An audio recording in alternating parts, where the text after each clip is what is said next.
Photo. దీంట్లో నుంచి మనకి పసుపు వస్తుంది. పసుపు అనేది భూమిలో నుంచి పెరిగి వస్తుంది. ఇది భూమిలో నుంచి పెరిగి వచ్చింది. చాలా రోజులు ఎండిన తర్వాత మనకి పసుపు అనేది వస్తుంది. కంది చెట్టు, దీంట్లో నుంచి మనకి కందికాయలు వస్తాయి, కందులు వస్తాయి.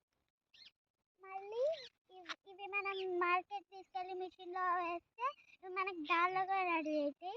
మళ్ళీ ఇది రైతు ఎంతో కష్టపడి చేస్తాడు, అందుకే రైతు అనేది ఉంటా. దీంట్లో మనకి మిర్చీస్ ఉంటాయి.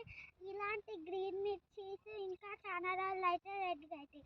ఈ రెడ్ మిర్చీస్ మనకి ఇప్పుడు తెంపేస్తారు, మళ్ళీ ఎండబెట్టి మనకి మార్కెట్లో బంద్ చేస్తారు. మన తల్లిదండ్రులు మనల్ని ఎలా చూసుకుంటారో ఒక రైతు కూడా అలానే మొక్కల్ని చూసుకుంటారు. ఇవి పెరిగేటందుకు కూడా చాలా రైతు ఎన్ని కష్టాలు పడతారో ఇవి పెరుగుతాయి. ఇది పత్తి, దీంట్లో నుంచి మనకి క్లాత్ తయారు చేసుకోవచ్చు.